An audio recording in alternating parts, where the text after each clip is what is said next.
और जब इनकी हमारे विपक्षियों की पूर्व की सरकार थी, उस समय के आरोपों को देखें। रेवेन्यू में भी नुकसान, कार्रवाई में भी धीमी गति।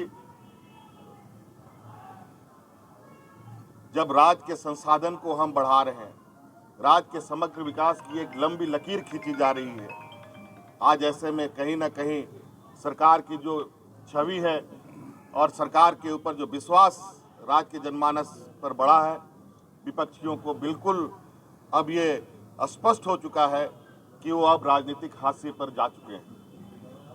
तो आज मुझे लगता है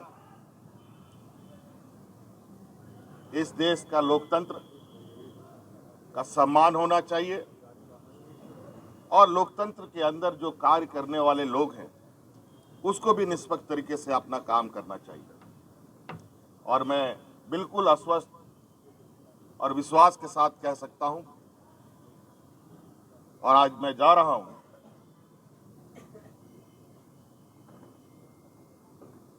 और इस बात पर जोर निश्चित रूप से दूंगा कि आखिर ये कार्रवाई करने के पीछे का वजह क्या है। आज गिट्टी बालू देश का सबसे बड़ा अगर रेवेन्यू व्यवस्था है, तो मैं तो कह रहा हूं आप लोगों के समक्ष कि गिट्टी बालू जो पत्थर चिप्स है, बालू है, इसको मेजर मिनरल में भारत सरकार शामिल कर ले और जो कोयला लोहा है वो राज्य सरकार के माइनर मिनरल में शामिल कर दे। मैं आश्चर्यचकित हूं कि इतने बड़े आरोप इतने हल्के में कैसे मुख्यमंत्री के ऊपर लगाया जा सकता है। संबंध चालू हो जाता है और उसके बाद धड़ाधड़ सत्ता पक्ष के विधायकों पर छापामारी होती है, कभी इनकम टैक्स का, कभी ईडी का। बड़ा दुर्भाग्य। और जो मुझे अभी जो खबर आ रही है, और भी विधायकों के ऊपर, सत्ताधारी विधायकों के ऊपर ये छापा मारने की तैयारी कर रहे हैं। ये कहीं ना कहीं राज्यपाल भी राजनीतिक से जो संवैधानिक पद है, जिसको हम कहते हैं कि ये पार्टी से संबंध नहीं रखता है, निष्पक्ष का विचार आता है, लेकिन मुझे नहीं लगता है ऐसे कार्यकलाप से कि वो ऐसे षड्यंत्रकारी राजनीतिक को और दलों को संरक्षण दे रहे हैं। तो इसलिए मैं अपनी बातें, जो मोटा मोटी जो आरोप एजेंसियों के तरफ से है, उसकी प्रति आपको उपलब्ध कराया जा रहा है कि किस तरीके से जो आरोप है वो आरोप निराधार होता है।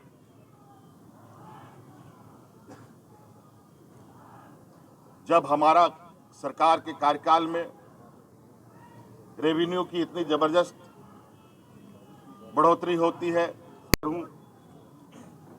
और जिस तरीके से सम्मान की कार्रवाई चल रही है, लगता है कि हम लोग देश छोड़ के भागने वाले लोग।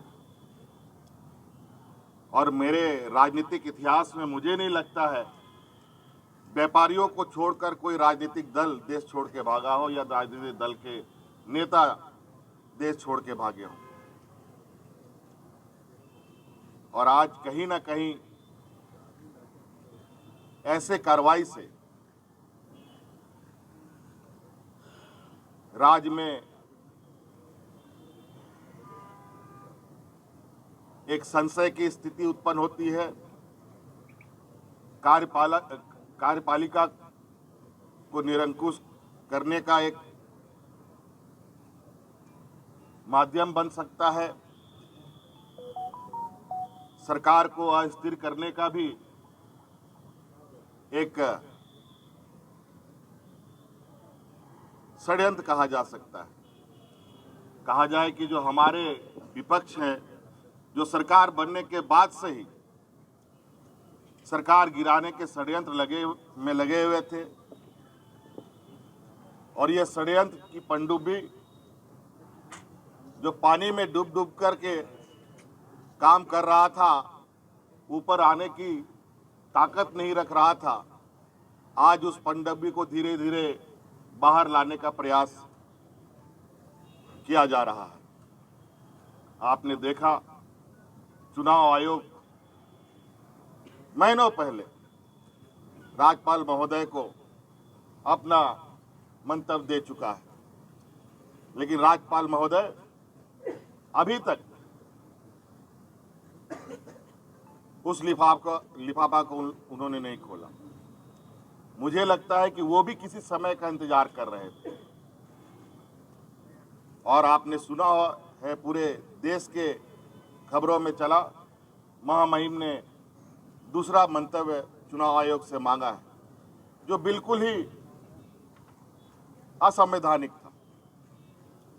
और जब हमने इसकी जानकारी चुनाव आयोग से लिया तो पता चला कि महामहिम ने कोई दूसरा मंतव्य नहीं मांगा, लेकिन खबरों में चलाते जरूर है, उनका बयान जरूर आता है और राज्य में फटाके बम फोड़ने की बात करते हैं और उनका बयान आता है ईडी का सम्मन जाल। पेपर आपको मिल जाएगा और हमने बस हाँ कर रहे हैं। ईडी दफ्तर भी उस पत्र को भेजा है और साथ में भी लेके जा रहा हूँ, हाथ भी दे।